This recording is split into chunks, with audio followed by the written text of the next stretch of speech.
ഓം നമ ശിവായ. നമസ്കാരം. ഗീതാ ഹൃദയത്തിലേക്ക് എല്ലാ മിത്രങ്ങൾക്കും സ്വാഗതം. അജ്ഞാനതിമിരാന്ധസ്യ ജ്ഞാനാഞ്ജനശലാകയ ചക്ഷുരുന്മീലിതം യേന തസ്മൈ ശ്രീ ഗുരവേ നമഃ. അധ്യായം 3 കർമ്മയോഗത്തിൻ്റെ ശ്ലോകങ്ങളാണ് നാം ശ്രദ്ധിച്ചുകൊണ്ടിരിക്കുന്നത്. അർജുനനെ കർമ്മോത്സുകനാക്കി യുദ്ധോമത്തേക്ക് കൊണ്ടുവരുന്നതിനുള്ള ഭഗവാന്റെ ശ്രമത്തിനിടെയുള്ള ഭാഗങ്ങളാണ്. നാം കഴിഞ്ഞ ദിവസം 28 ശ്ലോകം വരെയാണ് ശ്രദ്ധിച്ച്. ഇനി നമുക്ക് 29 നോക്കാം. ശ്ലോകം: പ്രകൃതിർ ഗുണസമ്മൂഢ സജന്തേ ഗുണകർമ്മസ്യ താന കൃഷ്ണവിദോ മന്ദാൻ കൃഷ്ണവിന്ന വിചാലയേത്. ഇവിടെ ഭഗവാൻ പറയുന്നത്, മൂഢന്മാർ പ്രകൃതിയുടെ ഗുണങ്ങളിൽ മോഹിതരായി ഈദൃശ ഗുണങ്ങളിലും ഇതിൽ നിന്ന് ഉൽപ്പന്നമാകുന്ന കർമ്മങ്ങളിലും ചെന്ന് വീഴുന്നു. ജ്ഞാനികൾ അത്തരം തുച്ഛ ബുദ്ധികളെ വഴിതെറ്റിക്കരുത്.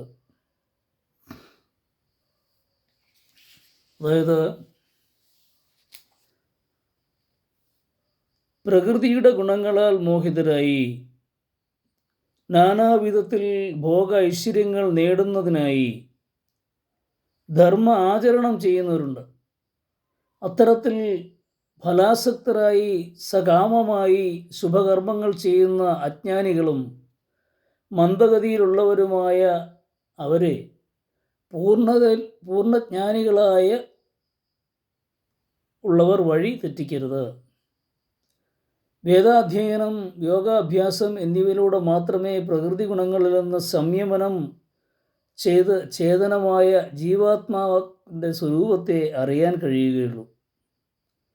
അജ്ഞാനികളായവർ സകാമമായി സത്കർമ്മങ്ങൾ ചെയ്യുന്നുണ്ടെങ്കിൽ അവരെ വഴിതെറ്റിക്കരുത് എന്ന് ഇവിടെ ഭഗവാൻ പറയുന്നു. അതിനർത്ഥം അവർ തെറ്റ് തുടർന്നോട്ടെ എന്നാണോ? അല്ല. അജ്ഞാനികൾക്ക് ശുഭകർമ്മങ്ങളുടെ പ്രാധാന്യത്തെക്കുറിച്ച് ഉള്ള അറിവ് നൽകേണ്ടതില്ലെന്ന് അർത്ഥമെടുക്കരുത്. ശുഭകർമ്മങ്ങളുടെ അറിവ് വാരം വാരം അവർക്ക് പകർന്നു കൊടുത്തുകൊണ്ടേയിരിക്കണം. ധനം, ജീവിത വ്യവഹാരത്തിനുള്ള വസ്തുക്കൾ ഇവയെല്ലാം നമുക്ക് അനിവാര്യമാണ്. അതുണ്ടാക്കുന്നവരുടെ ശ്രദ്ധ നശിപ്പിക്കുകയല്ല ഭഗവാന്റെ ലക്ഷ്യമെന്ന് ഇവിടെ തുറന്നു പറയുകയാണ് ഗീതാകാരൻ. കാണുന്ന പ്രകൃതിയുടെ ഗുണങ്ങളെല്ലാം നമ്മെ ആവേശിക്കുന്നുണ്ട്. എന്നാൽ നമ്മുടെ ജീവാത്മാവ് അത്തരത്തിലുള്ള ഫല ആശയിൽ ചെന്ന് വീഴരുതെന്ന് ഉപദേശിക്കുകയാണ് ഭഗവാൻ. ഈശ്വരൻ ഒന്നേയുള്ളൂ. ഈ കാണുന്ന പ്രകൃതിയുടെയും അസംഖ്യം ജീവാത്മാക്കളുടെയും ഗുണങ്ങൾ വ്യത്യസ്തമാണ്.